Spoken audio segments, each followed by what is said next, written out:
Are you an adventurer looking to take your hunt to the next level? Then you're in the right place. Welcome to East Meets West Hunt with your host, Bo Martonic.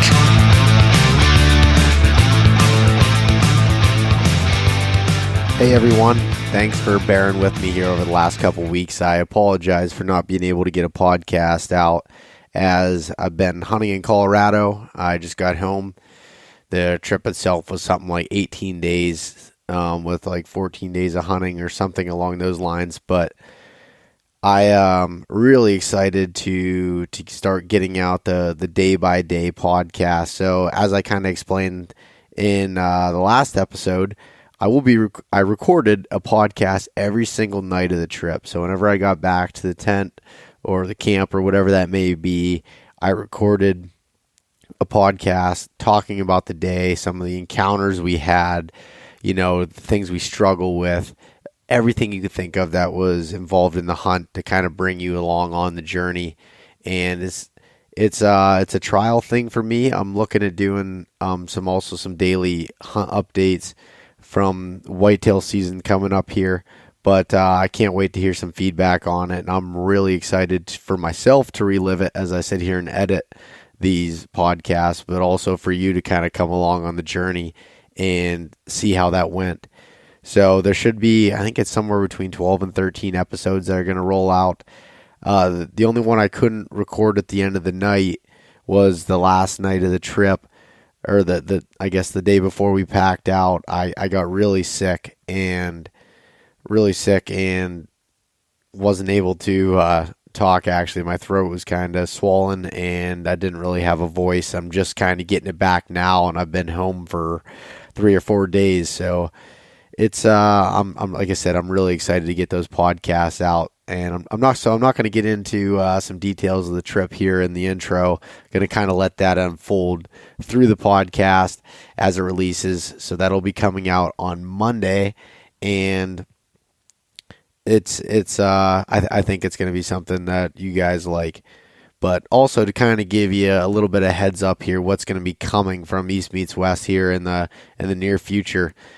Whitetail season here in Pennsylvania is about to open up, and I've kind of changed gears a little bit here. If you listen to some of my earlier podcasts, I talked about a job situation where I was going to be losing my job, and that's coming to fruition now, and I will not be working any longer for the company that I had been as an environmental and safety engineer. So I work down in the Pittsburgh area, but luckily enough, I was able to pick up a job back home to help, obviously fund a lot of these adventures and everything else that I'm doing. So I will be moving back to northern Pennsylvania, back kind of where I feel like I belong in the Appalachian Mountain region. Gets me a little bit closer to be able to do some of the hunts that I like to do. And I haven't really dug into a lot of detail on hunting mountain bucks, but that's kind of my bread and butter. So that's perfect for me to be right back there. I won't have a 3-hour drive in the weekend, driving through the night to get to these spots to essentially hunt for, one day. And like it is with Pennsylvania only having Monday through Saturday hunting with no Sunday hunting on either public or private land. So I'm really excited to do that, get some hunting in after work and everything else. In addition to that, some bigger trips kind of coming up. I will have a couple weeks off during the rut.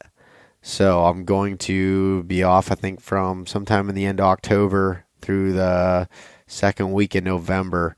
And I don't really have exact dates planned out yet, but I'll be hunting Pennsylvania until hopefully I fill that tag, and then be able to travel to Ohio and hunt some of the Appalachian region there and some of the more mountainous counties and everything in Ohio.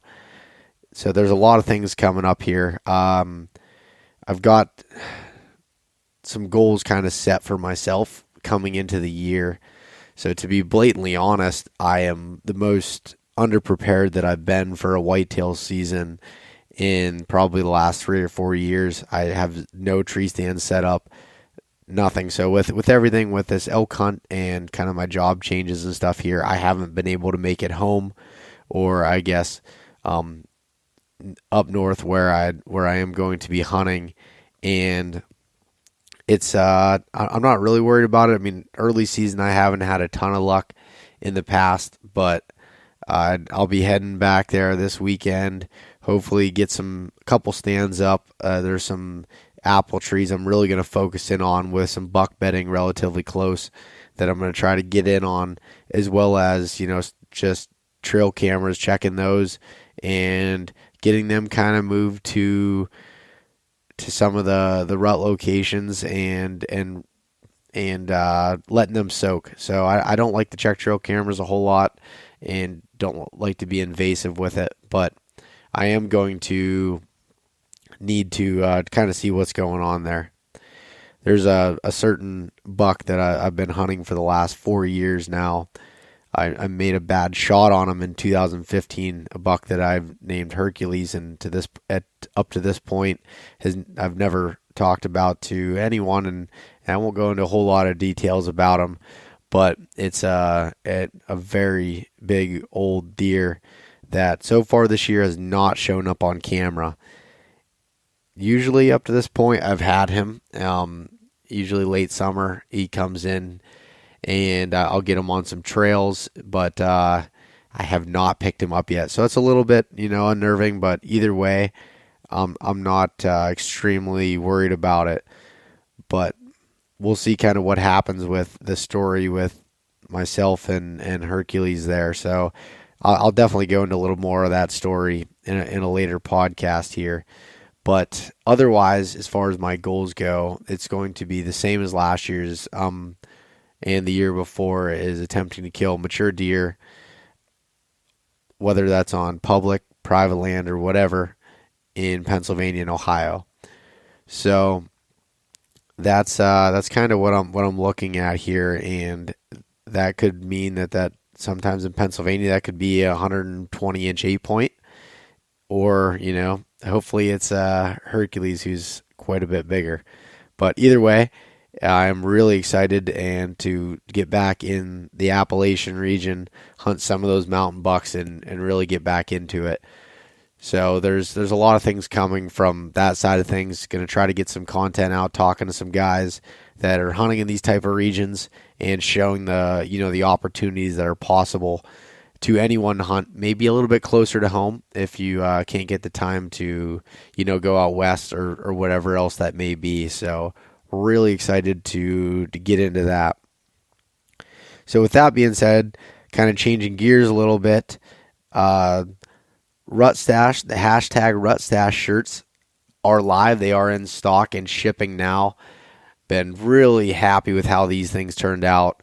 They're next level shirts, so they're 50% polyester, 25% rayon, 25% cotton blend. So the tri-blend, very soft. Have a little bit of moisture wicking capabilities, but for the most part, it's a lifestyle shirt that is definitely going to grab some attention. So hoping to have a little bit more along the lines of the Rut Stash, and doing sort of a contest here coming up that's I think will interest some of you that have been following along with it. With that being said, one last thing, and I just kind of want to get some more feedback from everyone. What do you guys want to hear going forward here? There's some things I want to do based off the Colorado trip from a gear perspective, a gear breakdown, kind of talking a little bit about some of the stuff, what worked, what didn't. And I'm not really sure if now is the right time to do that, or if I'm going to wait till after the whitetail season to kind of recap on some of that stuff. But either way, I want to hear what you guys are looking to hear about when it comes to adventure hunting, the gear aspect, the planning, whitetails, whatever it is. I want to hear about it and see what we can talk about going forward here on the podcast. But I don't want to keep this intro going any longer, because I have a pretty long podcast here with a good buddy of mine, Clint Campbell, that you're about to listen to. And Clint is actually the podcast host of the Truth from the Stand deer hunting podcast. And Clint's an absolutely great guy. We recorded this podcast all the way back at the Total Archery Challenge, and the information there is still relevant. We get into some deer talk, which is, again, kind of new to the whole podcast experience. But really want to, going forward here, start digging into some specific topics and getting to the detail.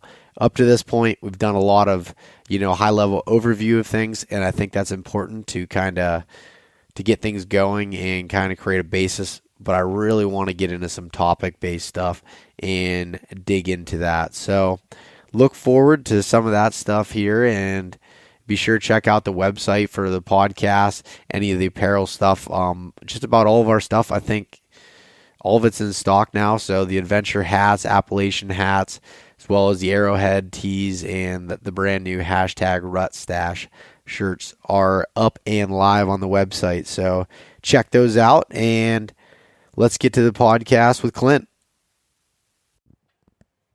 All right, we're back with the East Meets West Hunt podcast at the Total Archery Challenge. We have some sun peeking through the clouds here. Finally. And yeah, it is finally. We just got through a pretty good rainstorm here, and I'm sitting next to Clint Campbell from the Truth from the Stand podcast. Yes, sir. So, Clint, let's tell me a little bit about yourself. Well, I like long walks on the beach.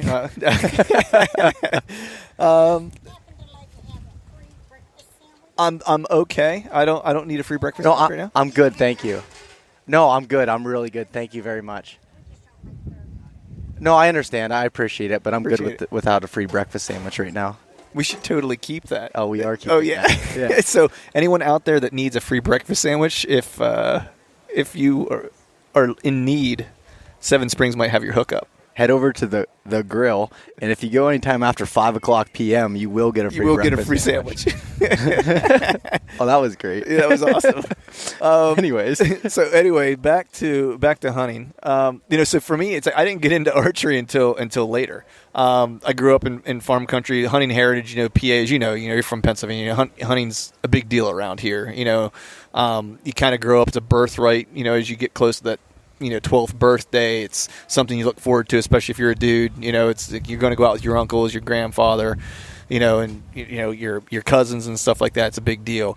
So that was kind of what I grew up in, and it wasn't until I think I was 29 maybe 30. My wife and I had moved back from Orlando. We had lived in Orlando, and I went on a spring or a fall turkey hunt, and went with my father-in-law and some of his buddies, and we had some drinks the night before, and I might have been a little worse for wear the next morning, and I may or may not have found a soft piece of moss to pass out on in the turkey woods that day.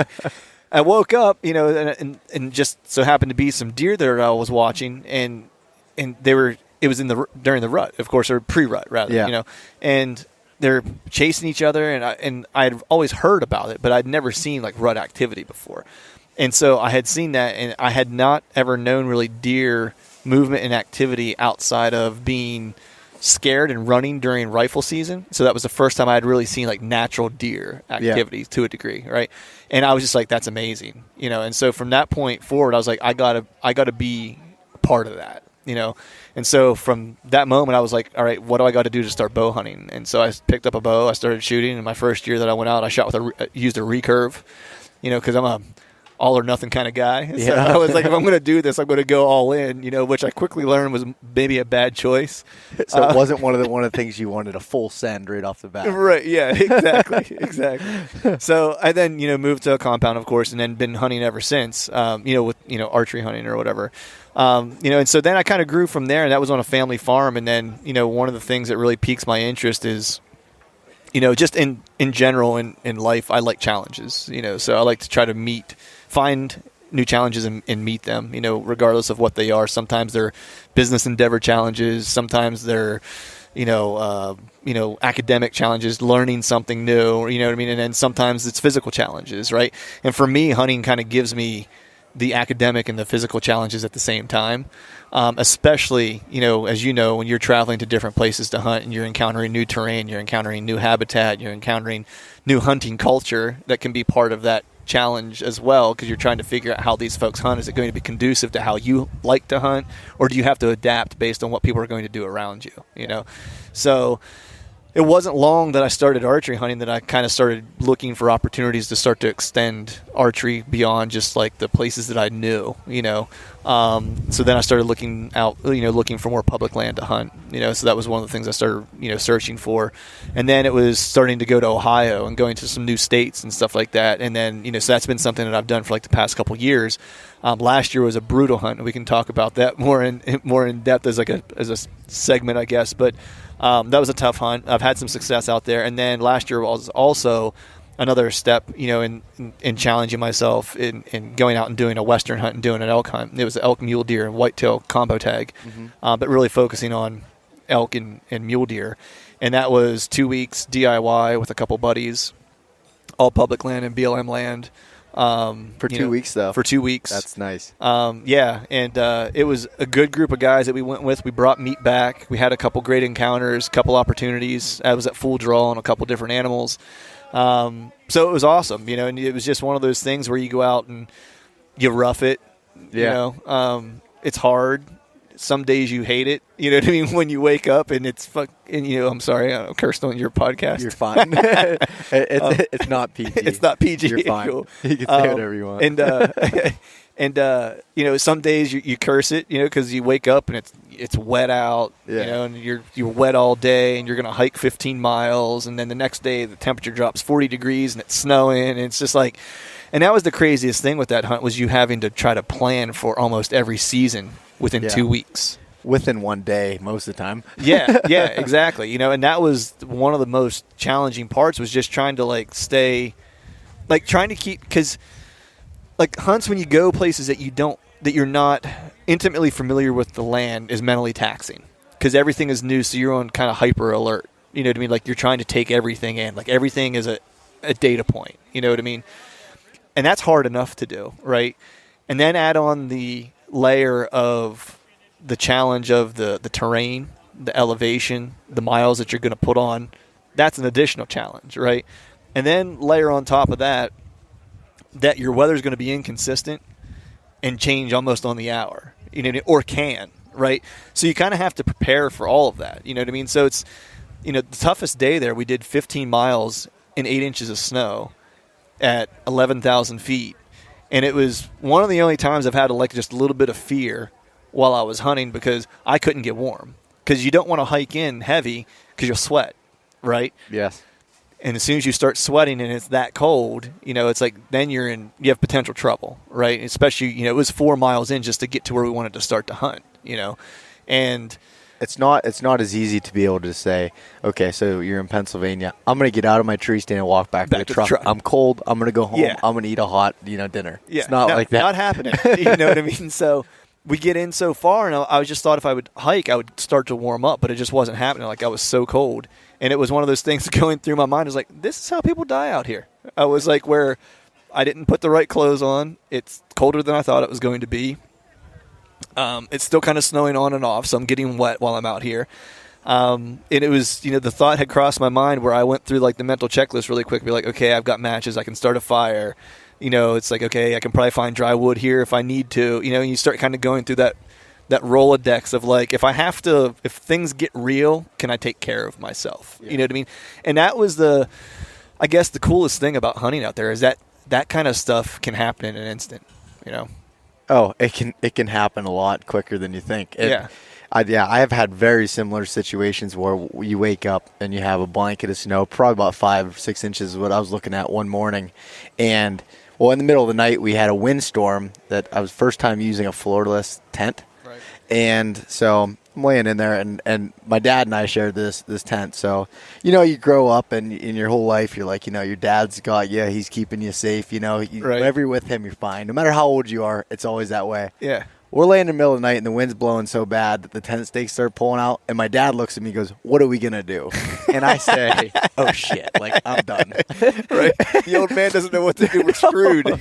Yeah, so, added some rocks to the stakes the next day, and as soon as I got back, I bought different stakes that actually screw into the ground. I don't care if they weigh more. Right. I'm making sure that he doesn't fly away. Let's put it that way. Yeah, exactly. But it's just things can happen so quick. Yeah. And the one time I went to drop down I had to drop probably about 600-700 feet elevation to go down just right over this hill to get to this lake to fill up water.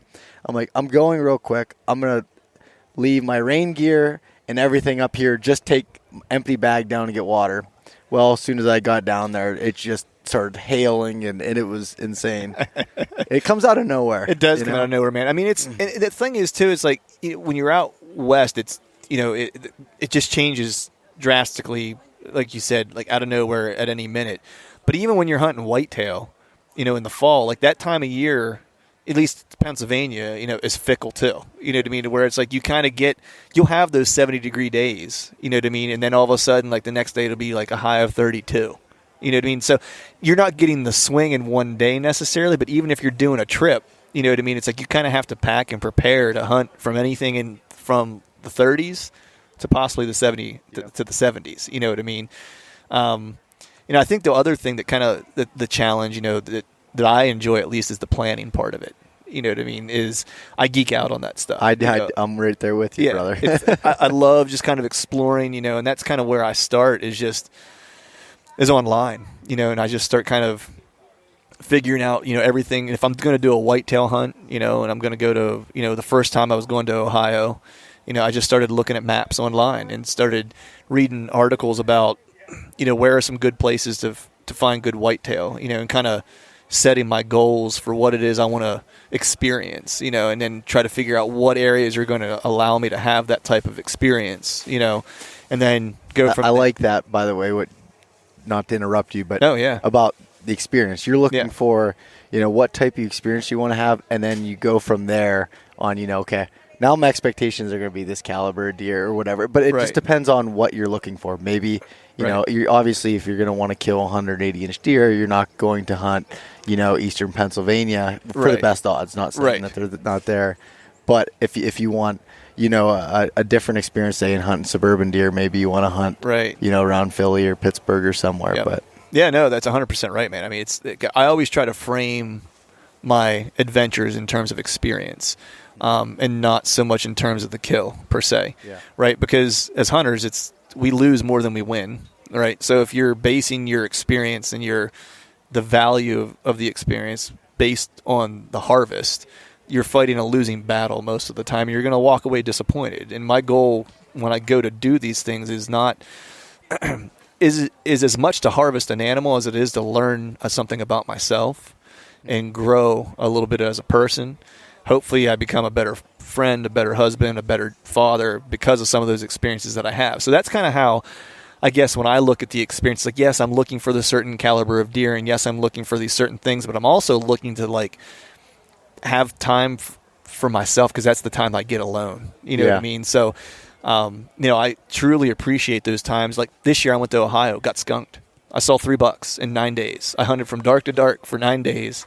And this is in southern Ohio, down where you get into some West Virginia style mountains and stuff like that. So it was people. Yeah. So it was brutal terrain. I saw 3 deer in 9 days, all bucks, just no shooters. But it was probably one of the best hunting trips I've ever been on.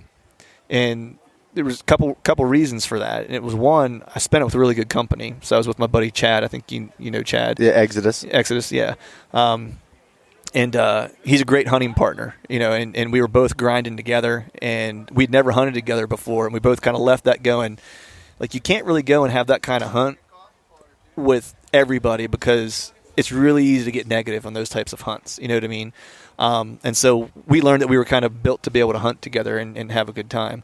And then the other thing that I learned too was, I was going through a transition at work a little bit and had a lot of stress, you know what I mean? And this is getting a little deep necessarily. No, keep going. It's one of those things where as I was having this stress because I was considering leaving the job that I was at, and I was considering, what's my next move going to be. No one's going to listen to this from work, are they? No, I don't work there anymore. So okay. So we're all good. And so I was thinking about all these things of what do I want to do, and is it even work related of what I'm doing now, right?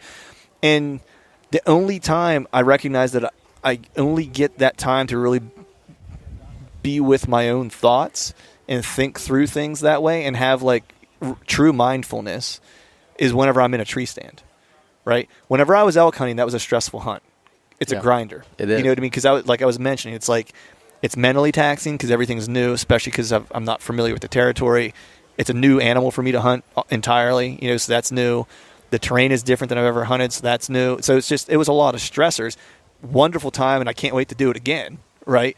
But it wasn't one of those hunts where I could really like take time and like decompress necessarily, right? It was a high intensity hunt.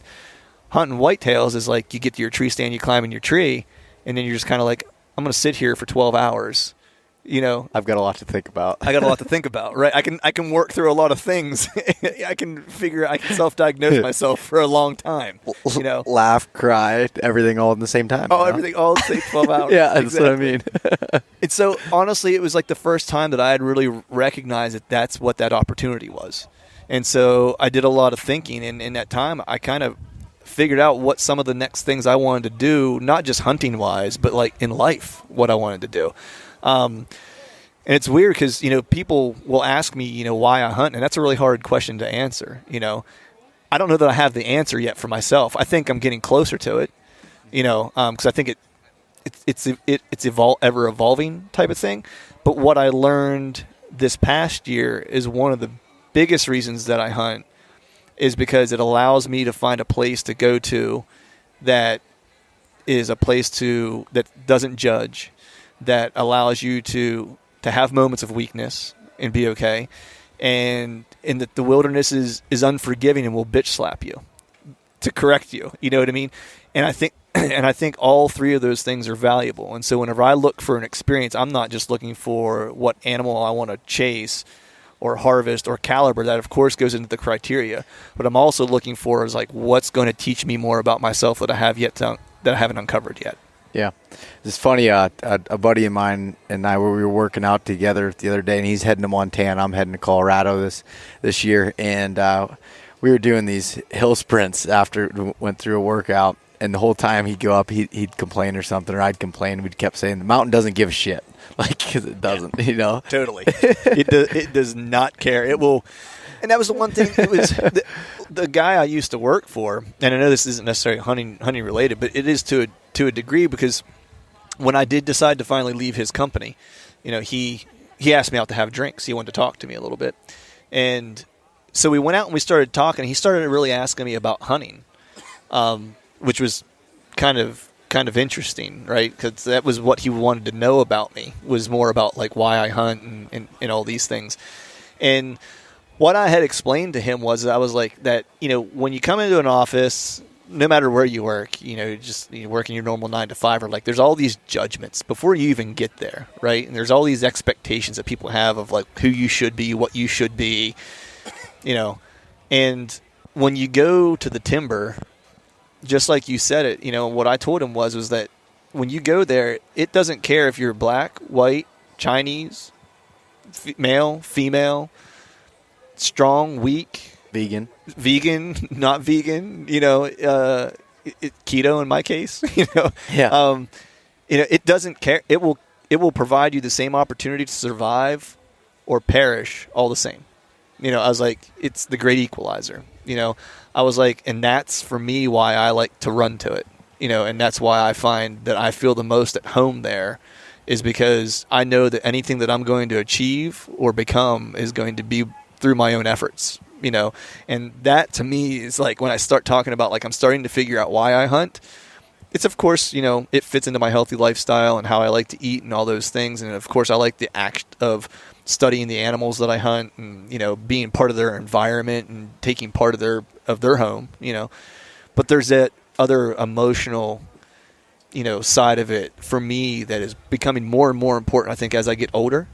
And as I recognize the value that it has for that too. So I like what you said there, was you're like, I don't know how to answer why I hunt because it's always evolving. Yeah. And what reminds me of myself and what you said there is I never really felt like I had an extreme emotional attachment to it when I was younger. When you were a kid, you know, you just did it because that's what you did. Yeah. And you know, I knew that I got the meat from it and everything. But after, you know, I got older and really started hunting and really started thinking. And, as my brain evolved too, and became more cultured to different environments out of my small town, mind, and got put in different places, I really started thinking about more of it. And I still, and to this day, I think even more and more, okay, about how much it helps me in other portions of life. Oh, man. So, because like you said, no one, when you go out there, there's no one, you don't have to worry about anyone judging you on that.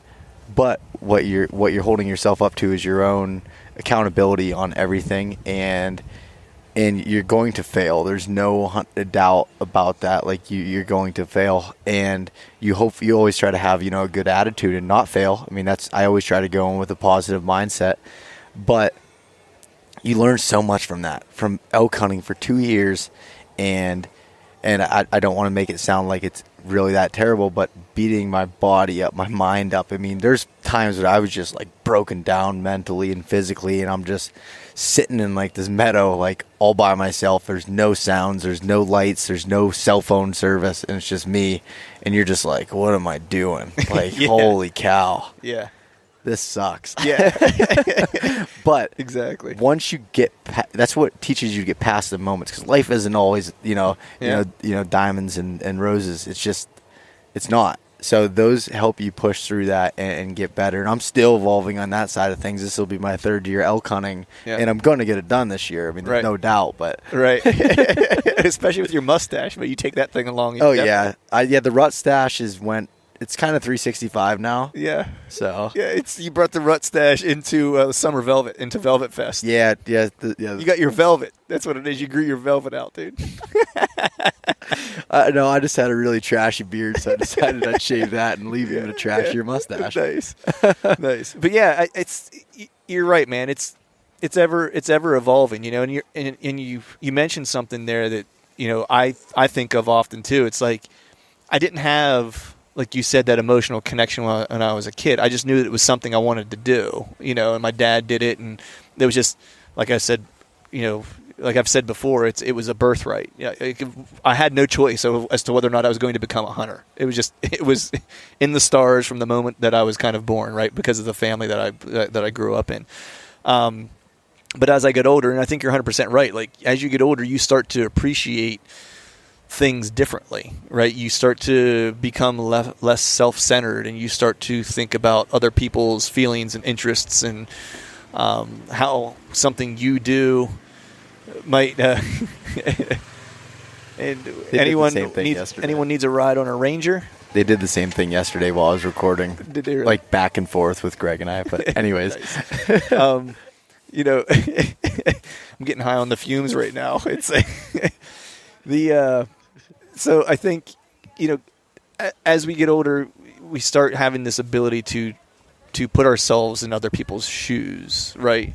And I think it's the same thing for the outdoors and hunting. It's like we can start to now put ourselves in the place of the wilderness and of, the animals that inhabit it, and start to think about their perspective of the world that's going on around them that they have zero control over, right?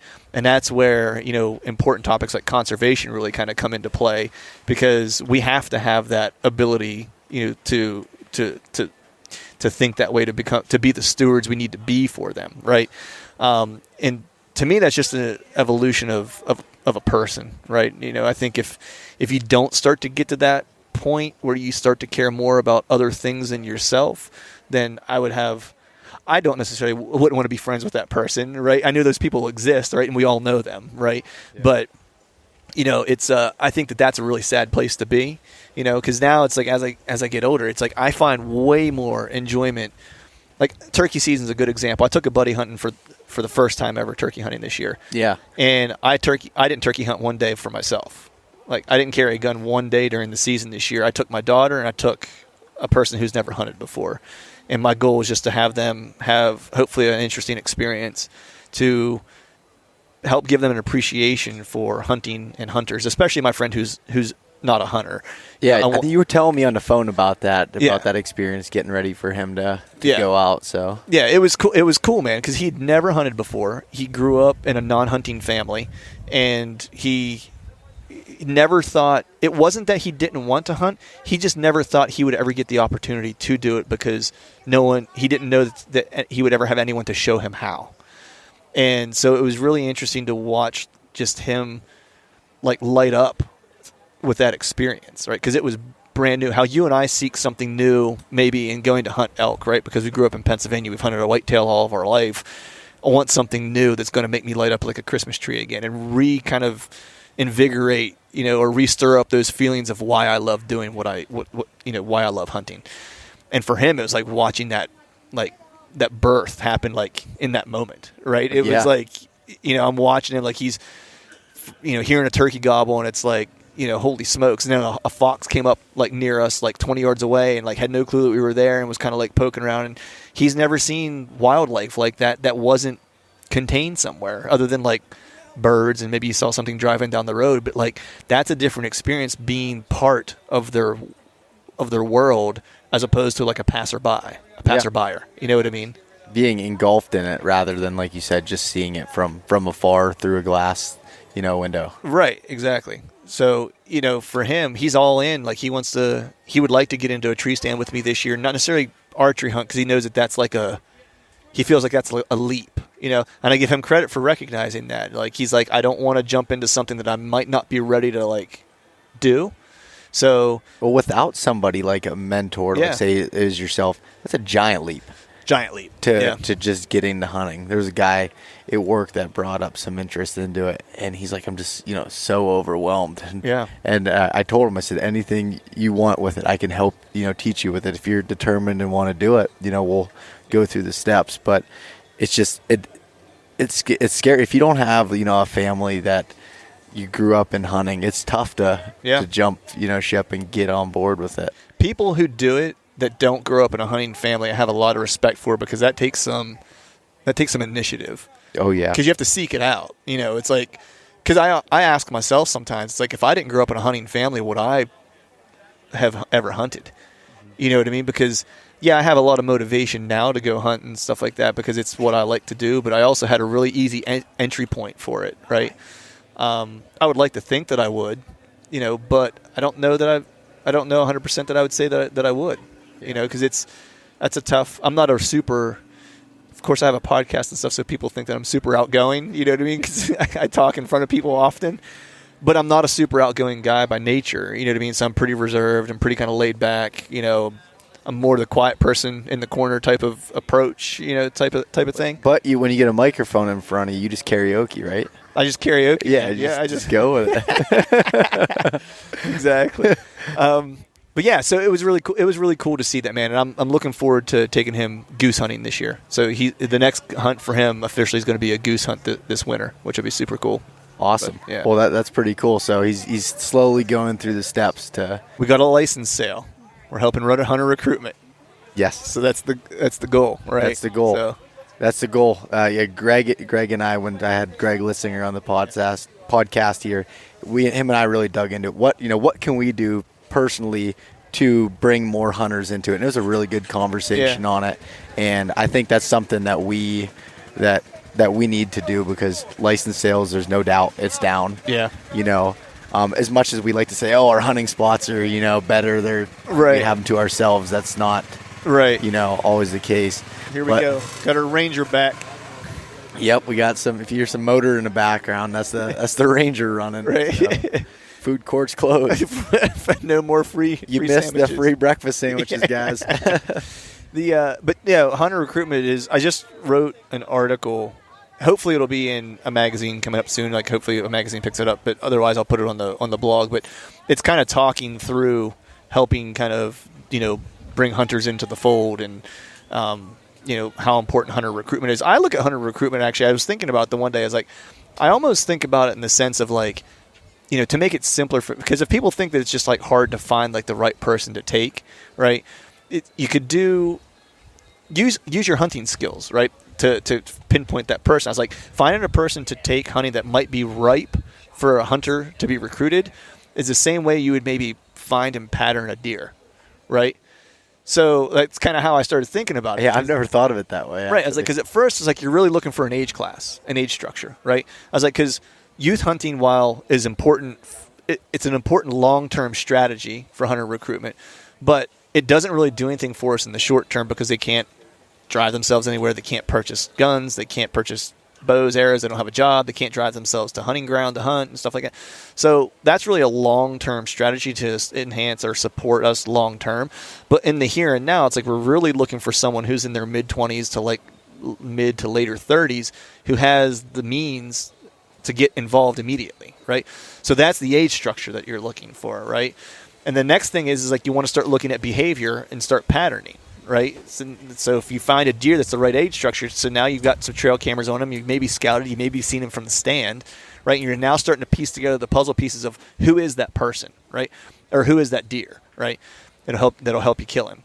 Same thing with finding a hunter to recruit. It's like, all right, now that I know what age structure I'm looking for, what behaviors are going to make up the right person, right? And so you start thinking about what are some things that would be a mainstream things that could easily funnel into hunting, right? So it's the locavore movement, right? People wanting to eat local. It's the health movement of people wanting to eat clean, healthy proteins, right? It's the idea of things needing to be, grain-free, gluten-free, et cetera, right? There's also the thing that people are into, which is, the experience of new food. So foodies, right? That's a trend. The other part is, a lot of some things that people do in the city or in cities is, we call it hunting. They call it forest bathing, where they just go sit in the forest. Right. So it's like if you start to look for these things, these are behaviors or patterns in people you can start to identify and say, like, look, they're the right age structure. They like to eat clean, healthy proteins. They enjoy the outdoors would be another one, right? Like they like to hike, camp, mountain bike, whatever the case might be. And then you say, oh, and they lead a clean, healthy lifestyle, right? It's like, well, that person, the only thing that they're not doing as part of that is carrying a bow into the woods. Yeah. You know what I mean? So the barrier becomes a lot less steep to overcome, right? And so then from there, it's just all about starting the conversation, really. You know what I mean? It's like then you start to figure out how do you start to approach the subject, conversationally. And so maybe you start sharing some experiences about you. And that's the most important recruitment tool we have is like, are the good hunters. And when I say the good hunters, I'm saying not the ones that kill the most things. You're talking about the right. I'm talking about people who have an appreciation for the act of hunting, the animals that they're chasing, and the wilderness that they're encountering them in. That there's an appreciation there, that it's not the constant kill shot on the TV show type of hunting approach, right? It's the process. If you can get someone to buy into the process of the hunt, you'll create a hunter for life. If you've only enticed them with the 5 seconds of exhilaration at the end of the hunt, you're never going to create a hunter long term. You're going to create someone who goes and sits in a tree stand for an hour, doesn't see anything, doesn't get to release an arrow, and then thinks hunting sucks. And that doesn't do anything for us, So I look at it, when you start thinking about hunter recruitment, I look at it in terms of patterning a deer. If I were going to pattern a deer, quote unquote, like a hunter being the what's deer. your success rate if it comes to like deer hunting versus? I'm 100% right now. Oh, yeah, here we go. So I've tried it one time and it's worked. So I'm making it sound like it's easy, right? And it's not. I understand it's hard because, I had the perfect person whose personality is just right. Like it's a buddy of mine. His name's Trevor. He's just a super good dude, and he's almost up for anything. To try like any new experience. And he's a really easygoing guy to talk to. And he has no ego. Like he's self-confident enough that he's not offended if someone wants to try to help him do something. Because that's the other part that you have to battle, right? Because like you ask someone who's 37 years old, like, hey, I could teach you how to hunt. And it's like, I don't need your help. You know what I mean? You get a little bit of that defensiveness, right? So that's why I suggest you just kind of mine with like, conversation about hunting just to kind of gauge. And when they start to show interest, and then share your harvest with them. Like that's the big thing, man. Like, you create hunters through their stomachs. You know what I mean? It's like share that protein with them and teach them, give them recipes of how to prepare it and stuff like that, and just get them engaged in the sustenance that it provides and how awesome that is. and then say, because that's really what did it for my buddy Trevor, because I was sharing game meat with him, and he was asking what a wild turkey tastes like, and I said, I don't know, why don't I take you and just kill your own? Nice. That's an awesome way of thinking about it, and helps you. So I hope you wrote this all down in the article. Is that what your article is about? It's in the article. I didn't go all into the. This is a one-off for the East Meets West, was the patterning piece of it. I actually thought of it. It was in the article, then got to edit it out. But oh, okay. So this is a bonus. This is a bonus. Okay. Yeah, I gotcha.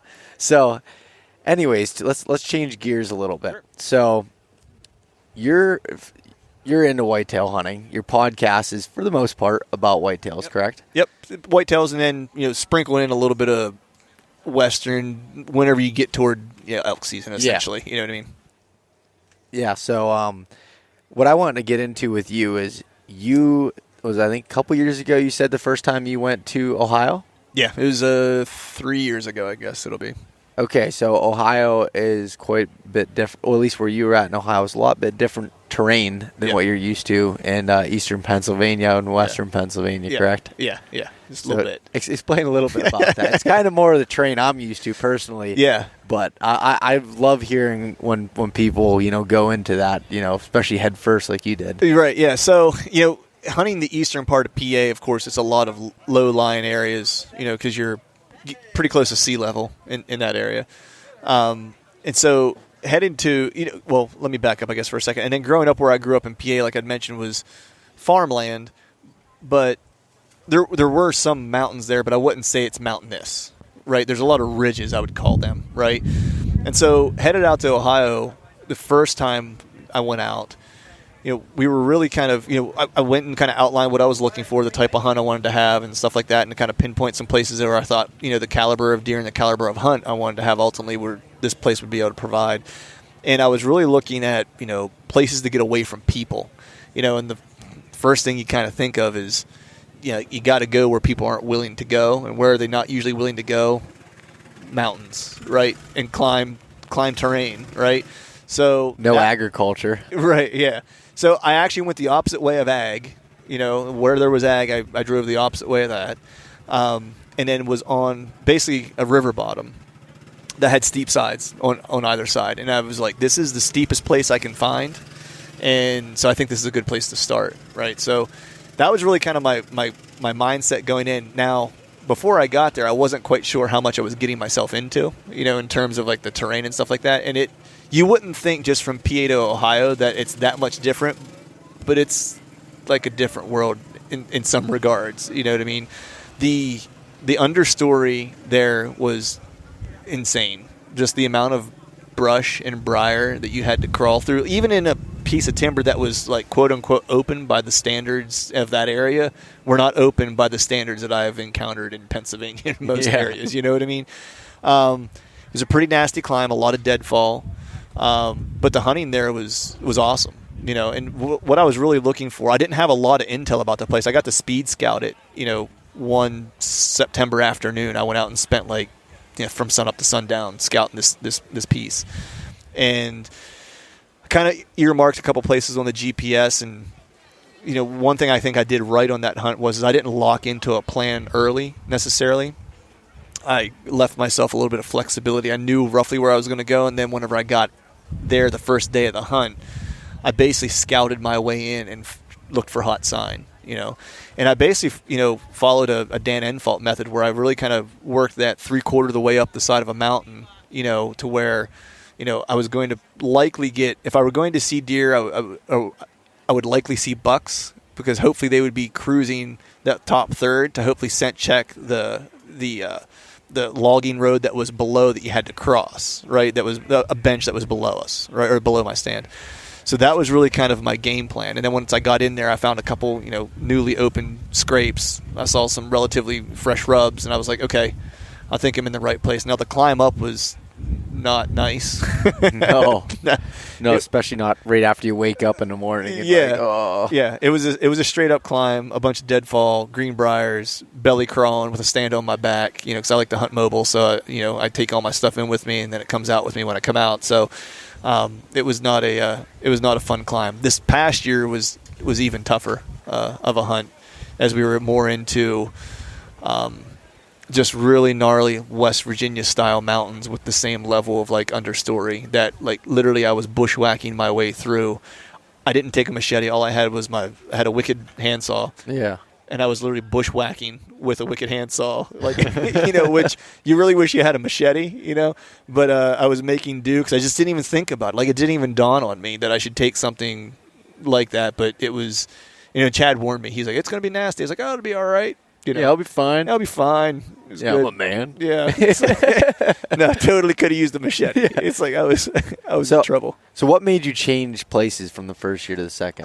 Because you killed a pretty good deer. I did. Your first year there, didn't you? Yeah. So normal logic would tell you should go back and try to do it again. Yeah.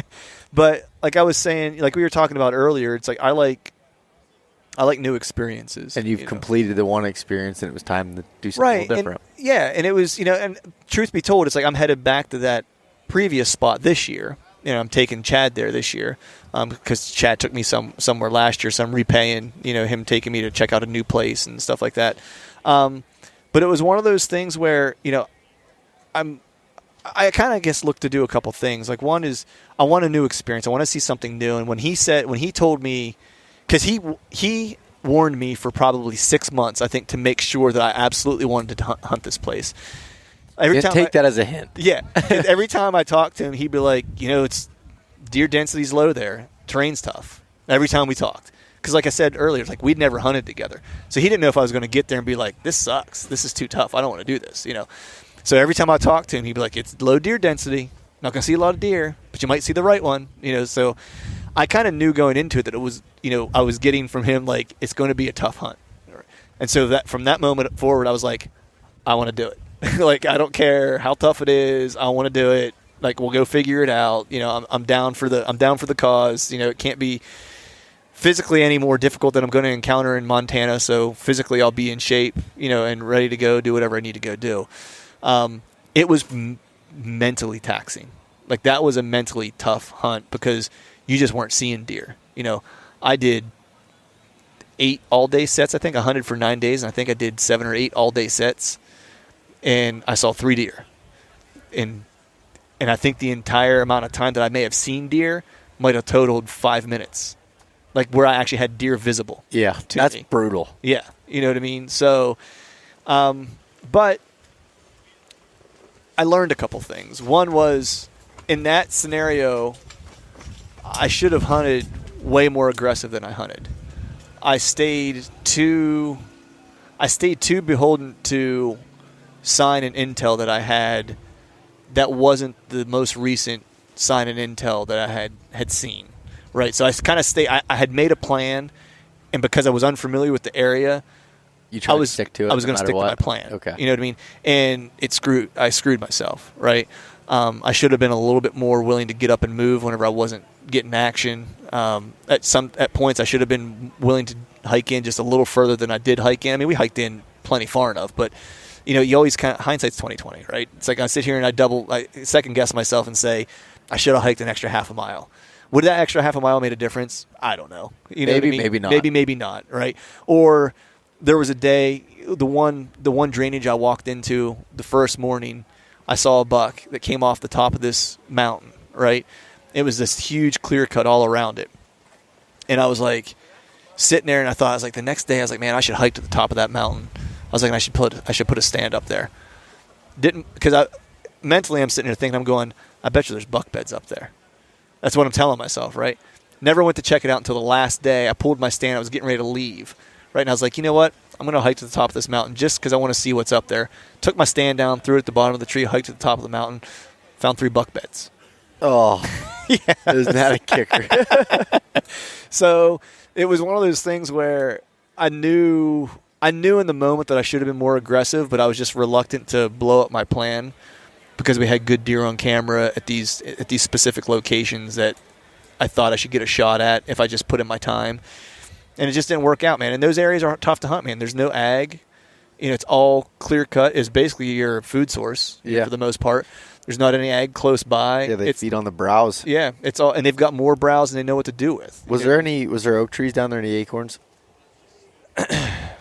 It was, yes, but it wasn't polluted. I guess I'll put it that way. Okay. And by that point, this was the second week in November. So at that point, most of the easy to access, drop is long gone, essentially. You would have had to do a lot more, messing around in the area, looking to find those little pockets that may have had, some left at that point. Exactly. And Chad had a pretty good beat on things because he's hunted it for a couple years. And so I felt confident in our plan. We just both got smoked, during the whole thing. I mean, it was odd because it was the middle of the rut, and Chad had does 3 different times, I think, a group of does bed within 10 to 20 yards of his stand that he could see, and no bucks checking them out. Wow. 0. So it was just kind of odd. You're like, is it on? Is it off? The typical, with us archery hunters from the 3rd week of October through the 3rd week of November. Is it on? I think it's over. Did I miss it? Is it early? I don't know. Yeah, exactly. It's exactly. But the funny thing is, though, is it happens the same time every year, like clockwork. You know what I mean? It's just whether or not it's visible or not is a different story. Does it happen at night? Sometimes it does. You know what I mean? Like the real peak. I completely agree with that. You know what I mean? Where it goes off. And it's the same thing, when you're talking about, the October lull. People think that there's an October lull, and it's like, well, no. I don't think there really is. The deer still have to do deer things during that time, right? It's like they didn't just stop living. They still have to eat. They still have to get water if oh no, it's October 5th. I better go into hiding. Right? Yeah. No. Exactly. They do that for Pennsylvania gun season, though. I do believe that. So never mind. It's just that they've now experienced some pressure. Their food sources have changed. You know what I mean? So now they're shifting their ranges now to get ready for rut, along with the fact that their food sources have changed and you've introduced human pressure. Right, so it's like, they're not in those easy-to-find pinch points that you scouted in February and March that didn't matter because you're looking at sign for an entire calendar year, right?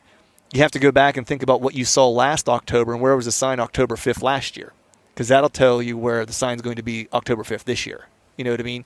I talked to Zach Farrenbaugh about this because it dawned on me that deer I killed in Ohio, it was the second week of November. I killed him near scrapes, and he was coming through to check scrapes. I'm dead sure of that. And it was off the beaten path. It was away from where you had seen other scrapes. And I didn't see any historical sign in that area when I scouted it earlier in the year. I saw it all lower. I saw it all on the bottom of that mountain. And what he and I were talking about was almost like secondary scrape lines. And that secondary scrape lines are really, let's take public land, for example, where you're hunting a piece of public land and say, no one can see me because we're doing a podcast, but I'm using my hands to show a circumference. Greg was way worse, by the way. He was animated. He's throwing his arms up. So you're fine. He gave me the thumbs up 5 times when we did one. And I'm like, buddy, no one can see you. Yeah. Okay.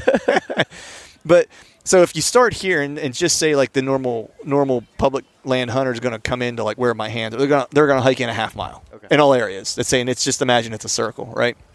Using my hands like Greg. And so that's kind of where, your initial deer sign is going to be, right? You're going to see the rubs that are there from where they were removing their velvet, right? Deer communicate all year round. So people that think that deer only open up scrapes whenever it's time for pre-rut, there's a licking branch that gets used on the farm that I hunt, that I have a camera near, that I see all year round. It doesn't matter what time of year it is, they hit it. You know what I mean?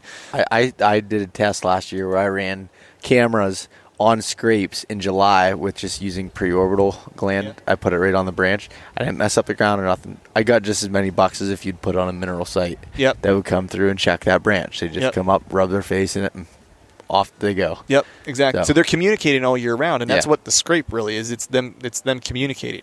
So all this sign is in this area, and so the early part of the season, people want to hunt that area, right?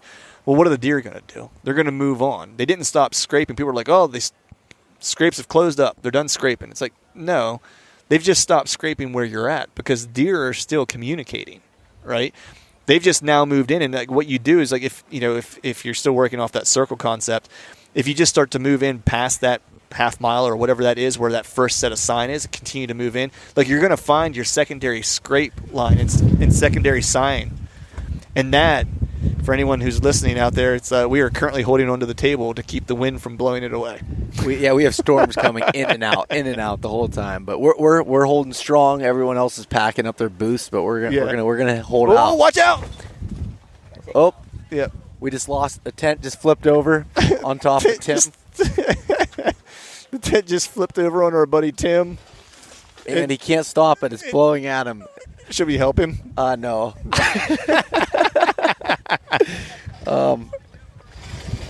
Yeah, we probably should. Yeah, we probably should pause this for a second. Hold on. Okay, we are back. I'm back with Clint, and we just picked up the booth that hit Tim Bueno in the side of the head, basically, next door. We got it tied down, and then my chair broke. Yeah, Clint sat on my booby trap chair, and it snapped on him. Yeah. So, yeah, that's where we're at. We're having a great podcast. We just need the guys to start up the arrow saw again. Yeah, exactly. And rip through it, see what happens. Yeah. But anyways. I don't remember what we were talking about. Secondary scrape lines, I think. Yeah. So I had actually just listened to that podcast with you and Zach on the way down here a couple days ago. So that was an awesome podcast, by the way. Oh, thanks, man. Yeah. And anybody that wants to learn, especially about hunting public land and scouting public land, specifically from Zach Fehrenbaugh, he is a wealth of information there from the hunting public. So you can check out Clint's podcast, Truth from the Stand, to find that. But yeah, that was extremely good information on that. Yeah, it was one of those things where it was crazy because he started mentioning it, and it's one of those things that you see, but you don't really think about. Like, you see and you might hunt it, but you don't put it in your mental Rolodex as like something to like actively pursue. You know what I mean? And that was the thing I think that caught me off guard when he and I were talking, because where I was like, that makes total sense. It's like that's why whenever I'm scouting later in the year, I'm walking into a tree stand, it's like all of a sudden the scrape shows up like a mile into the timber that was never there before. You know what I mean? It's like, well, yeah, because all the pressures pushed them there, you know, and they didn't stop scraping. They stopped doing it where people were, you know. So, I mean, that's one of the, as you mentioned, that was one of the things I picked up in talking with, you know, Greg, just kind of reminded me. And that was something that I kind of used whenever I was on that hunt in Ohio. You know, and that was something, honestly, that I didn't use this past year in Ohio. You know, I used it the year before. This year, if I would have been smart, I would have used that information and pushed further and been a little bit more aggressive. Because they're big proponents of hunting aggressive. Like, they don't mind, you know, Zach will say he doesn't mind bumping deer. You know, no, he doesn't want to bump deer necessarily. And that's something that I think me, as he was saying it, I was just like, man, I just have a hard time coming to grips with that, of that being okay. You know what I mean? But I get what he's saying, because he's like, that's the best information you'll get. If you find where a buck is bedded and you bump him by accident, he was like, you just now figured out, like, that's the best intel you'll ever get. Like, you know what that deer is doing. You know exactly at that moment. What he was doing there. Yeah, you know. And I think he made a good point, and I kind of believe this too. As I've gotten older, I've started believing it more. You know, years ago, I probably would have believed it less. But I don't think deer are as fragile as we think they are in terms of their tolerance for pressure. I think that they tolerate more pressure than we think that they do. So I think if you bump a buck out of his bed today, doesn't mean he's not going to bed there 2 days from now or 3 days from now or whatever. I think it depends on what type of bump he got. You know what I mean? Yeah. You know, because I know that he does a lot of wind bumping where it's like they don't ever see you. They just catch a whiff of you and they blow out, and they'll use that for access. Wind bump deer, get into their tree stand, and then wait. You know? Yeah, and there was a couple points on there that I wanted to bring up that Zach was talking about specifically. Is I agree with blowing them out, not intentionally, but if you do, right, from moving in too close, I agree with that, because the last couple of years I've really struggled with it though, because I was hunting a specific deer and I really was so worried. It got in my head. I didn't want to mess it up, but you know, at this point it's going on a few years and I got to do something. Right. But no, I agree with that. And the other thing, as far as wind bumping does is something that I've done where in the big woods, I mean, there's doe bedding areas, but there's not too many that are specific. You know, they move around quite a bit. But there's this one area of blowdowns that I can think specifically that the doe were in there. They're bedding. There's beds all over in there. So I knew they were there a lot of times. I'll go in there in the morning and usually blow out a few of them, and I'll climb up a tree right there because at some point a buck is going to come through there. With the low deer density, these bucks are spread out, and they'll come for a long ways to find does.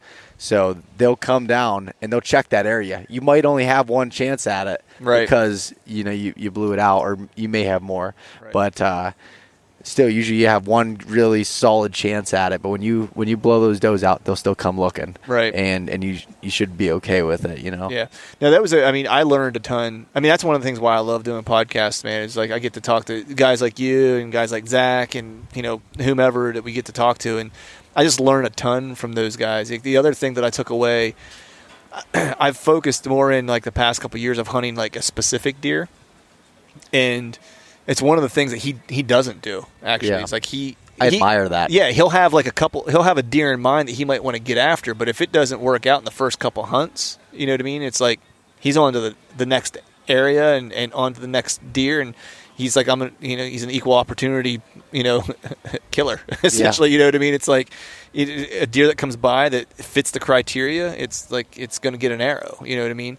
And that's something that I need to focus more on. Now, I think some of the places, like when you hunt Iowa, right, or you hunt, you know, Ohio or some of those bigger buck states, I think it's easier to take that approach because you have a better chance of seeing another nice deer. Pennsylvania, it's a little bit different, as you know. You know what I mean? It's like there might only be, you know, like let's just take the family farm that I hunt, like one of the family farms that I hunt some. There might only be one deer on the property that's like that fits my criteria of like if I'm trying to help the age structure on the property and stuff like that. There might only be one deer that I want to take off. You know what I mean? As far as a buck goes. And in private versus public, that's a difference. Right. You know, exactly. I would rather do that on public, be more aggressive than I would on private, especially if it's, you know, say you're only farmed close to where you can hunt or whatever. You don't want to blow it out completely. I mean, that's my opinion. Yeah. But on public ground, there's a lot more land. That's why I love hunting public where I grew up, is I can just keep going. I don't have boundaries, you know. Right. You know, and that's about it. That's the thing that I've appreciate about hunting public ground, and it intrigues me so much because like the biggest thing for the one deer that I was hunting on the one property, he was bedding on the neighbors, and I knew it. I just couldn't do anything about it. I could only get so close because I had to stay on our property, right?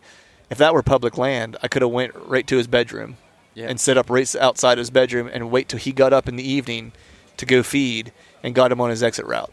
You know what I mean? It's like, and that's the difference between hunting public and hunting private. You know, it's you're kind of at the mercy of the property lines and what the deer are going to do, because they may not bed on your property, and what are you going to do? You know what I mean? It's like, well, then you got to play the boundary game. You know, where on public it's you just go get it. And that's why deer hunting's so fun, because there's so many different situations, so many things you can do, and the big thing is taking a little bit from each and maybe pushing it into, okay, maybe take some tactics I learned in public to private. You're probably not going to be able to take everything and apply it. Right. But if you could take a little bit that you learn from this and a little bit from that and a little bit from that and apply it, then you become your own hunter that you're able to adapt and overcome whatever situation that may be. I think hunting public for me, I know for certain that it's made me a better hunter, you know, because I think when you hunt private, and again, I hunt a combination of private and public, so it's not as though I'm demeaning, you know, private land hunting. You know, I think it's great, you know, and if you have the ability to, then hell yeah, of course, do it. But I would definitely say like hunting private a lot, in my opinion, and this is just me personally, dulled my ability to hunt. It dulled my senses almost. I didn't have to think anymore when I walked into the timber on certain private pieces that I've hunted for years. I know where the good stands are at. I know which stands turn on what time of year. I know if I want to just doe hunt, I know what stand to go sit in to arrow a doe. I could do it almost any evening, you know what I mean, any afternoon that you want to. I know, this is a great morning stand here for early October. I know that this is going to be a great rut stand. Like, you already have, like, the entire property mapped out, you know what I mean? So there's not really any – now you're just waiting to see which deer are going to be around. All right, because there's only so many land features or terrain features. So if you have 3 funnels on your property, well – you're probably going to use those 3 funnels. Yeah. You know what I mean?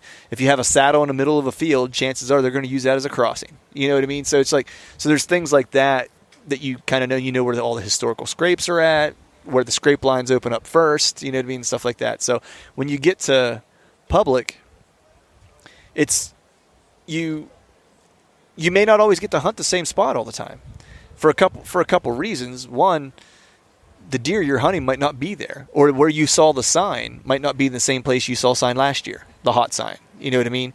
So you're constantly having to kind of change your game, which means you have to be attuned to watching for small details. You know what I mean? And that is the difference for me.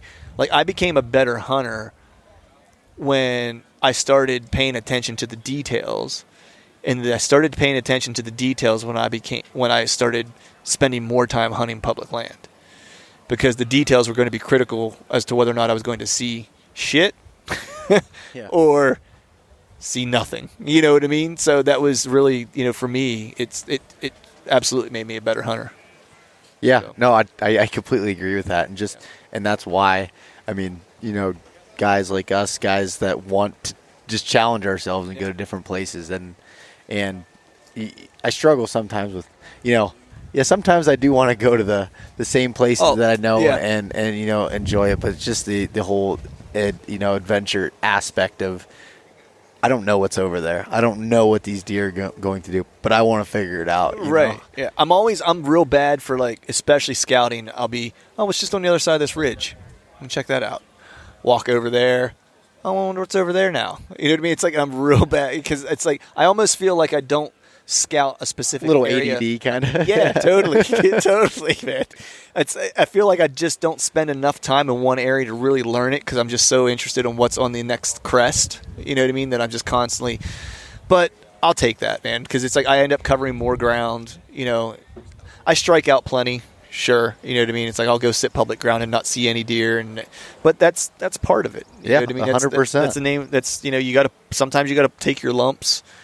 And hopefully something good comes out of it, and eventually it usually does, or you'll have a light bulb moment where you'll see something and be like, I saw that same kind of, or that same type of, sign in a similar terrain over here too.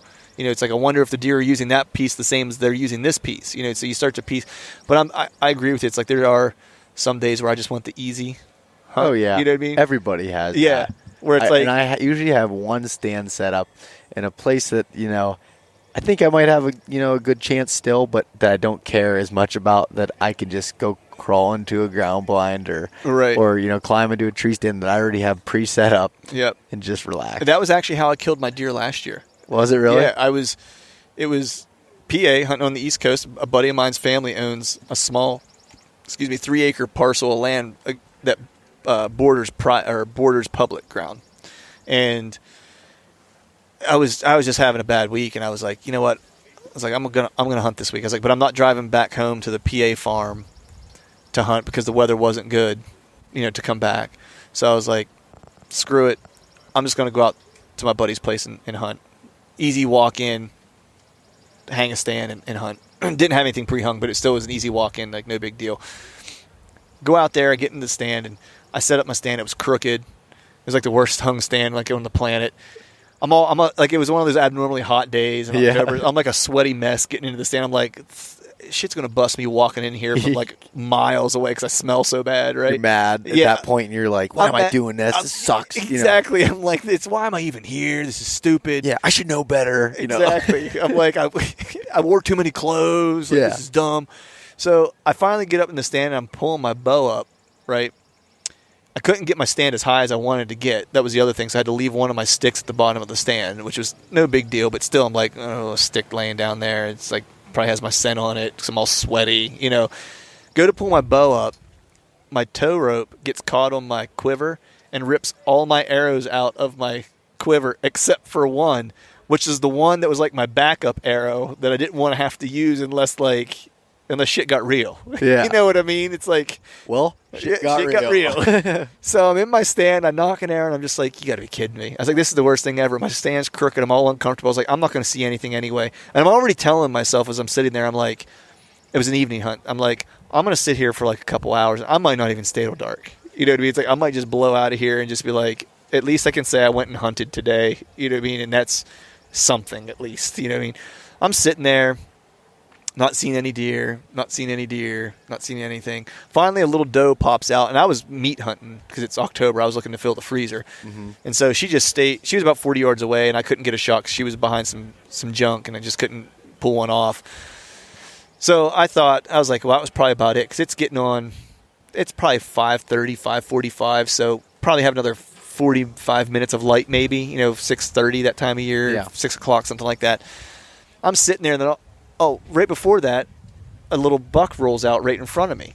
Comes right in front of my stand. The tree I sat in was pretty good. Like, it was a little assassin's perch. Like, you could not see me in that thing at all. Like, I was completely covered up. And there was, like, some bushes around me, and then this little, like, grassy area, like swampy kind of. And then there were some trails behind me, and that's kind of like where I thought they would come from or whatever. Well, this little buck rolls in front of my tree stand at 8 yards, stops in front of me, hits a licking branch, just kind of hanging out. I filmed him for like 3 minutes. He never knew that I was there, and he walked off. I was like, that's cool. I was like, if nothing else, if today turns out to suck the rest of the evening, I was like, at least that happened, and that was kind of cool. Yeah. So I'm sitting there, and 10 minutes maybe goes by, and I just hear something crash. Not like crash, but like I could hear something moving, and like fast. And I'm like, what was that? And I look over, and here's this buck, 8-point, jumps out over this log and like lands on the ground. He's got green briars and just crap all stuck in his rack. And I'm looking at him, and I'm trying to decide if I'm going to shoot him or not. And like the backstory to this was that I was I was getting frustrated because I was hunting that deer back on the farm that I saw opening day and couldn't get a shot at because he was with a group of deer and they walked off. And I'd hunted that deer for 2 years, and he's given me the slip 5 times. And I was getting mad because I was looking at the forecast trying to find good weather weekends to go hunt him, and all the weekends were just terrible. And so I was getting mad because I wasn't going to get to hunt him. And so that's kind of why I had a bad week, and I was just like, I'm going to go hunt. I didn't take a camera or anything because I was like, whatever. And so as I was driving out there, I was talking to myself, or thinking to myself that, why am I pinning all this stuff on hunting this one deer? Like, why am I letting that upset me and ruin the deer season for me? You know what I mean? Hey, next time I don't mean to cut you off here, but next time you have those thoughts, just give me a call because I'm probably going through the same thing. Yeah, exactly. We'll talk each other off the ledge. Yeah. So I thought to myself, because I went to talk to my wife, and she's like, just go hunt. She's like, just go hunt. She's like, and if you see a deer you want to shoot, she's like, shoot it, And so I left, and then I forgot my camera, and I was all ticked off, and so I called her, and she's like, and I was like, hey, is my camera sitting on the dining room table? She's like, yeah. I was like, damn it. And she's like, just go hunt. She's like, don't take the camera, don't take anything. She's like, just go get in a tree stand. So I did, and then all the other stuff happened, which started off shitty, right? So this deer jumps out, and I looked at it, and I was like, he's the one. Wasn't the biggest deer on the planet, didn't care. It made my heart pump, and he walked to the side of me, and if he was going to walk behind me, I had made up my mind, if he walks behind me, I'm going to let him go. Because it wasn't a force, it was like 20 yards. But I was like, if he makes that turn, I'm going to let him go. I was like, but if he walks in front of me at 8 yards like that younger buck did, I was like, then I'm going to arrow him. I was like, because that's a chip shot, and like, I'm excited right now. You know what I mean? And that, yeah. So he walked in front of me at 8 yards and stopped broadside. I didn't even have to mouth bleed him to stop him. He just stopped broadside. I let a ram cat eat, hit him, heart shot him. He ran 40 yards and piled up. And it was like, and I'm sure you felt this, and it was one of those things where it felt like someone lifted weights off my shoulder. Yeah. You know what I mean? Where I was like, it was almost like a relief that I had killed a buck, because now I don't have to go hunt for a buck anymore. I can just go hunt. That's like a bittersweet euphoria it is. that comes over you. you just feel, I don't know, I can't really explain the feeling without, being in that moment. But as you're saying that, that's what I'm picturing in my head. I can picture a couple moments from this last season where that happened, and I'm just like, thank you. It was weird. It was one of those weird things because, like, I shot him. I knew I had a good shot, and he ran off, and I heard him crash, because he only piled up maybe 40 yards away. And I just sat back down on my seat, and I just put my head back up against the tree, and I just sat there for a second, and just like, and I could just feel like, and in that moment, I was just kind of like, why do I let hunting a single deer or hunting in general start to become something that makes me feel like that? You know what I mean? It's like, this is something I enjoy. So I got to keep making sure that I'm doing the things in hunting that allow me to enjoy it, and not necessarily heap all this pressure, on yourself to kill a specific deer or to kill a certain size of deer or whatever the case is, because all that stuff's bullshit. Do you think, for you personally, is it you putting the pressure on yourself because of, your goals and the way you like to challenge yourself, or do you feel any external pressure at all? As far as, okay, say you have the podcast and you're talking about it and you're like, no one's ever going to believe anything I say. And I see, we're a lot alike, and I don't try to act like I'm an expert. I'm not. No. I'm here to learn as much as I can from other people, and I just record it so everyone else can hear it too. Yeah, you know what I mean? 100%. And I'll share what I think I know. Yeah. And you guys could all take that with a grain of salt. Right. Exactly. No, I'm the same way, man. It's like, be the first to admit I don't know everything.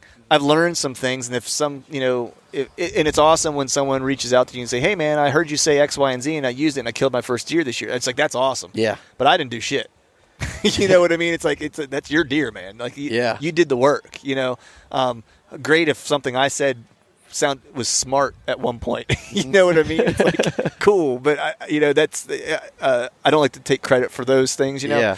But it's to answer your question. So I think some of it's my own pressure, but a little bit of it is because I am a goal-oriented person by nature, right? It's like, I know, we know each other a little bit, and I know that you like to work out and stay in shape and stuff like that. I'm the same way, so I have goals in that regard, that I like to reach certain milestones and have certain criteria for myself, and I'm a checklist guy. So like, even on the weekend, man, I have a calendar. My calendar is full, and every hour it goes off with something else I need to do. It's like, I'm that regimented. You know what I mean? It's like, just because I'm super forgetful. You know what I mean? So it's like, it's how I remember things, But I do think that, I don't ever consider myself to be part of the, outdoor industry necessarily.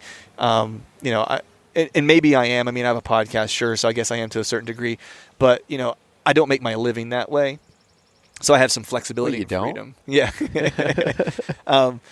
So I don't ever like to say I'm in the outdoor industry, because I think those are guys that like that's how they make their living. That's how they feed their families. Like, to me, that's working in the outdoor industry. I play in the outdoor industry, I guess you could say. But I do think that there is a level of pressure that comes with having a podcast and stuff like that. Like, that probably isn't real, that I probably make up. You know what I mean? Because, does anybody? No one has ever said anything to me that listens to the podcast, like, has ever said anything to me that I won't believe a word you say unless you kill a big deer. No one's ever said that. But for some reason, I internally think that, to a degree, if I'm not able to put some of the things I talk about, some of the practices I talk about into action successfully, then what's the validity? Yeah. And it's again, a complete that comes wrong... back to your analytical side. Yeah. Where you're like, okay, to prove something, you need to have results. Right. Which is complete horseshit. It is. The other part of it, too, is that I think that we have, a very interesting time and space with, the advent and the increased use of social media, where I think that there's a lot of false prophets on social media, if that's a fair way to say it without being a jerk. You know what I mean? No comment. Or maybe that was a jerk. I don't know. You know what I mean? I think that I think there's a lot of Instagram heroes, and I think that there's a lot of, deer envy that happens on social media, because, like, this guy killed a giant here, and then all of a sudden that becomes the standard, Yeah. It's like, because if you look in your social media feed come like October 10th, it looks like everyone but you is killing a booner. Oh, yeah. You know what I mean? It's like, and that shit just ain't true. Yeah. You know I what delete mean? them right then. Yeah. As soon as they kill a booner, I'm done with you. Yeah. It's like, you're no longer my friend. So I think that that's a challenge too, that I think that we have to deal with. And I think that as much good that social media can do for connecting people, I also think that it's already is, and becoming even more so, a tool of divisiveness. And especially at a time whenever there's a lot of important things going on in the hunting outdoor conservation kind of community, I think it's important that we try to minimize those things as much as possible and reduce the pressure on each other, man. It's like no one has to kill anything to be a good hunter. I know Steve Bartilla said this to me one day. He's like, there's more great hunters in the state of Pennsylvania, he's like, probably than most other states, that don't kill a deer but once every couple years. He's like, because that's a hard freaking state to hunt. You know what I mean? He was like, and this is a guy who's written books, has TV shows, like well respected, you know what I mean, by almost any hunter you would talk to, deer hunter that you would talk to, habitat specialist, like, just a wealth of knowledge. And, there's very few places that those caliber of deer can be killed, and if you don't live in one of those places, it's a real challenge. Not saying that it can't be done. And if that's a goal you have, then more power to you, man. Like, knock it out. But don't let that be the thing that drags you down. Yeah. You know what I mean? I guess would be what I would say. Because, look, I'm in the same boat. I'm not killing booners either. It's okay. You know what I mean?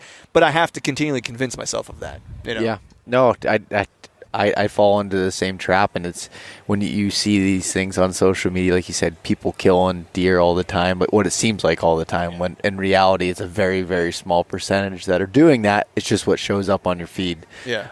Because that's what you're looking for, I guess, what Instagram tells you you're looking for. Yeah. But so they're like you said, I think there's a lot of positive things from social media, and you and I wouldn't be sitting here talking if it wasn't for that. I wouldn't know Tim. Oh, actually, yeah, I met Tim at Train to Hunt, so he's off the side. But but there's so many good things with it, but there's so many false things. So what I try to do when I post things on there, because I do post. You do a great job posting stuff too, by the way. Well, thank you. Yeah. But I try to think about it before I do it and be like, why am I posting this? And not just because, I'm trying to stroke my own ego, or, I'm trying to get this person to, notice it. Yeah. Or I'm trying to get this many followers. If I wanted to blow up the social media page, I'd post for hunting. I'd post nothing but hero shots, trophy shots. Yep. Oh, they get 1 million, Yep. But you could have a really awesome photogenic, photo that you did all this work on, cool angles, and it's like doesn't get that much, but I would rather show that because that's more the person I am, and then 1,000 trophy shots that go through there. Yeah, that's all part of it, but I want to show the whole experience, because my whole basically my whole life revolves around hunting in some respect, right. And I don't want to just show the end thing, because there is a giant process with it. It's a year-round process, and within that, obviously, you need to juggle, family and everything else. But from a hunting perspective alone, you really need to.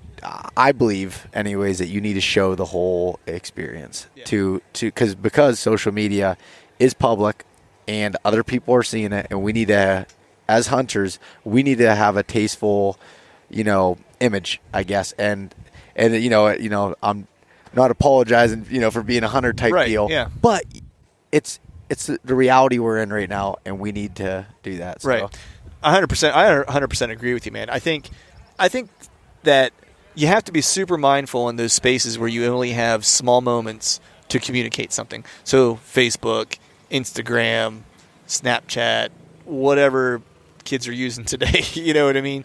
I think what is super important, because you're 100% right, like it's so hard to talk about that process in 140, 150 characters, or, an image and however much text someone will read within a Facebook post or an Instagram post, right?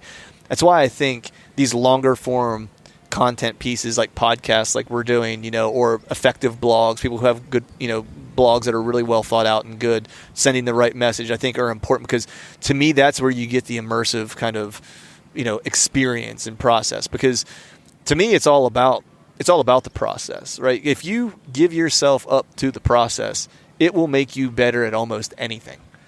I was just talking to, I was listening to Joe Rogan, actually. He had Donnie Vincent on recently. Yes. I'm partway through that right now. You're partway through that? Okay, so I won't give you any spoiler alerts. But you're good, too. But, I think that the one thing that they kind of touch on a little bit is like how I shouldn't say they. Joe Rogan has many times touched on, as he is what I'll call newer to hunting, right? How much, as a new hunter, his perspective, being able to see how valuable hunting can be and the process of it in helping you become a better person. Like, undoubtedly, he's like, he knows that he's becoming a better person because of the process of hunting, right?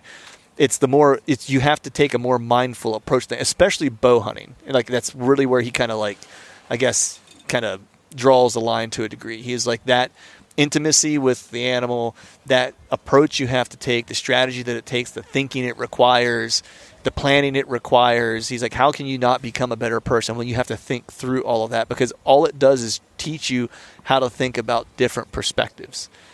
And so that makes you more effective about thinking about just almost anything.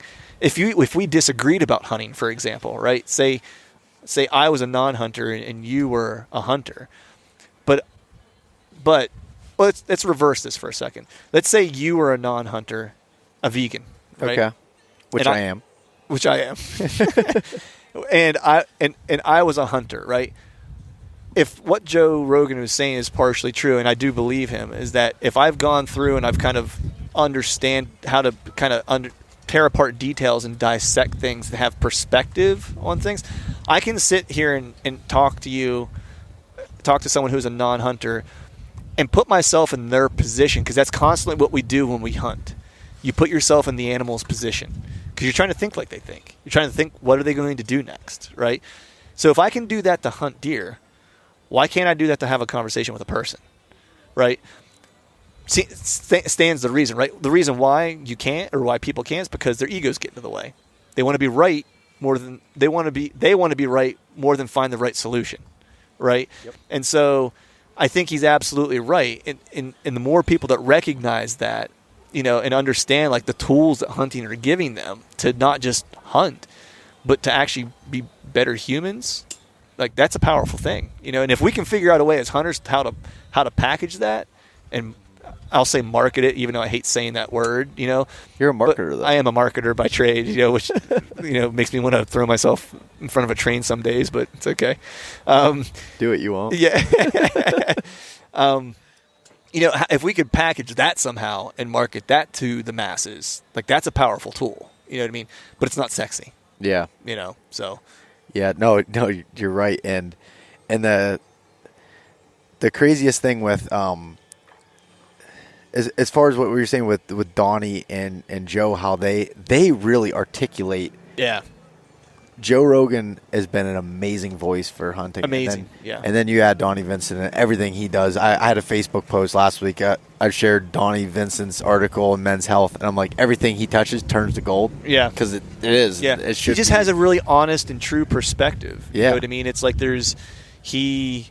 I didn't know this about him, but he's a wildlife biologist. Like I had no clue that was his, educational background or whatever. And he spent time in a jungle in like Asia, like studying tigers. Yeah. You know what I mean? And he was in the Arctic studying like polar bears and stuff like that. Like he's an interesting guy. Like, he's legit. Yeah. You know what I mean? And it's, and he's just a really well-spoken, thoughtful person about things. You know what I mean? Like that's the thing. Like that's the thing as hunters that we have to remember. It's like we're such a small group in the grand scheme of things, right? That we can't be the screw you, I'm going to do it my way group. It just isn't going to work. Like we have to be able to have conversations with the people who disagree with us in an intelligent and meaningful way, Otherwise, we're fighting a losing battle. Yeah. And guys like Donnie Vincent are ones who can do that. Because if you listen to those guys talk, it's like they can continually put themselves in the opposition's shoes and say, I might not agree with you, but I understand why you would think that way. Mm-hmm. But here's why I think you might be led astray. And let me explain it to you. Like, that's how you approach that. Not, well, that's not the way it is. Like, yeah. You know what I mean? It's just like, did you ever, like, whenever you got in trouble when you were a kid and you asked your dad, why'd you ground me? He says, because. No. That's the shitty answer. You Yeah. know what I mean? That's called an answer that someone didn't think through. You know what I mean? Yeah. It doesn't really have an answer, right? When you say, you know what? These are the 3 reasons why I grounded you. You may not agree with them. If you can't come up with them, I'm not being grounded. Right. That's all there is. I'm done. Yeah. You know what I mean? So it's the nanny boo boo approach to a conversation. Yeah. You know what I mean? It's like, and we got to stop having those. You know? Okay, so the biggest thing that I struggle with personally, and I'm very open about this, is when someone puts a negative comment online, I have to just get off, Instagram or whatever it is, go away from a little bit, then come back and look at it. And then I'll either not respond, or sometimes I try to respond, but with a thoughtful way of doing it, not just going back at it.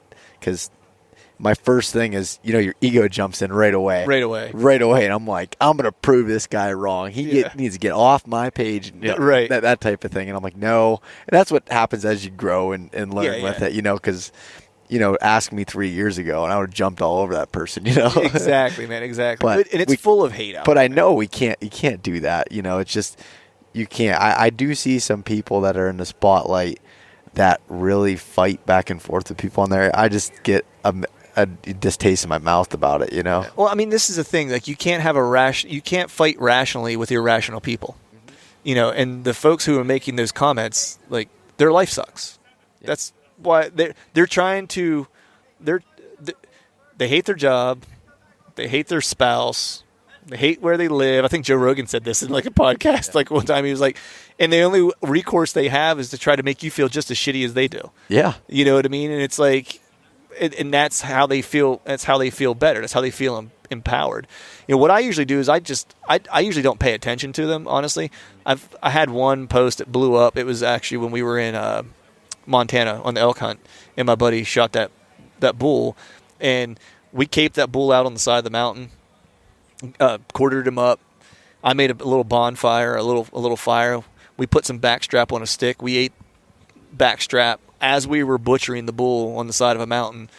And my buddy made an amazing shot and 10 ring the heart. You know what I mean? And to where, like, you could see the broadhead, like, symbol logo in the heart, like where it came through or whatever. Yeah. And I posted a picture on Instagram of it. Was it the most tasteful picture? I don't know. Like, I guess you could debate whether or not that was a good picture for me to post or not, but I didn't say anything negative necessarily, right? And it wasn't, so that's neither here nor there at this point. But at any rate, I don't remember the post specifically, but I don't think you held the heart up. Look at this! I killed him. He's dead now. Right. It wasn't that type. Right. Of right. I think it was like 10 ring. Whatever broadhead. Something. And I got a ton. So that post still this day is the best performing post I've ever had, to the tune of almost like 200,000 in reach, which is stupid. Really? Yeah. And I must have got on like the PETA list or something like that, man, because I had all kinds of people jumping in, just like slamming me, like just killing me. Yeah. I never said one thing to any of them, like, ever, right? Because that's what they wanted, right? And I wasn't going to have a conversation with people who were irrational. You're not going to sway them one way. No. They already have their mind made up, and they just want to attack, and they want to get you fired up so they can be fired up, and then they can go to sleep at night. Yeah, exactly. Yeah, it's the only post I've ever commented back on wasn't even my own. It was someone else was being attacked and they were talking about conservation, and they were talking about, just let these animals live, blah, blah, blah, blah, blah. I forget who killed what animal at this point. I don't remember what it was. And I basically my post back was basically just dropping some knowledge about some statistics in terms of conservation and what keeps animals alive and what helps habitat improvement and things of that nature, right? And I kind of I sent some links as well saying like, hey, if you would like to read for yourself. It was Africa actually, and they were talking about why can't you just let these animals live? Like most people don't understand that the only value that animals have in Africa and in many places is the value to hunters, because otherwise they are a nuisance to those who live there. They'll be poached, and they will be poached, or they will just be killed to get rid of so they don't ruin their crops, or if they're lions, eat village members. You know what I mean, and stuff like that. So they don't realize the value. Do you think a lion cares, about anything? No. It just kills. That's what it's meant to do. He's a predator. He's an apex predator. It's life. Yeah. Yeah. So my post back was just basically dropping knowledge on like you should check out like where most of the income for this particular country in terms of their gross GDP comes from to a degree as far as managing wildlife rather, and how hunting sales affects that.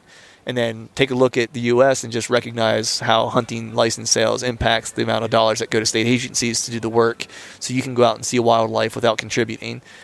And then I pointed them, of course, to Shane Mahoney's website because that guy is just like a boss. Oh, so. Yeah. Yeah, anything he says, too, I have to listen to. Yeah, yeah, exactly. He's helped me out a lot by listening to him on a few different podcasts. But yeah, for sure. Anyways, well, Clint, we've spent quite a bit of time here going through stuff, but had an awesome conversation. Yeah, dude. I could go probably all night on these different topics, and I'm glad that we went a little bit different route than I thought we were going to. Yeah. And I like it. Yeah. I like that where we went and talked about these things because they need to be talked about. Yeah, for sure. And I hope that helps some people out. But so first of all, is there anything else that you'd like to cover?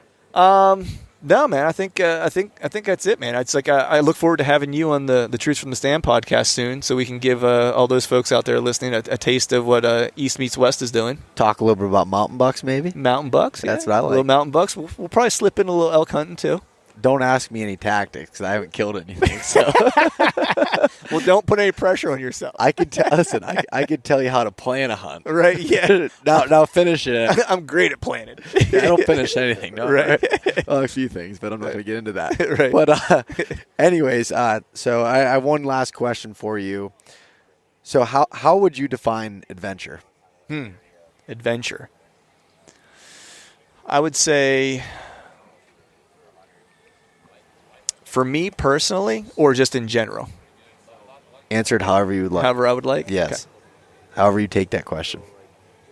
Adventure for me is the thing that happens, I think, between my ears that allows me to gain new perspective that I didn't have before.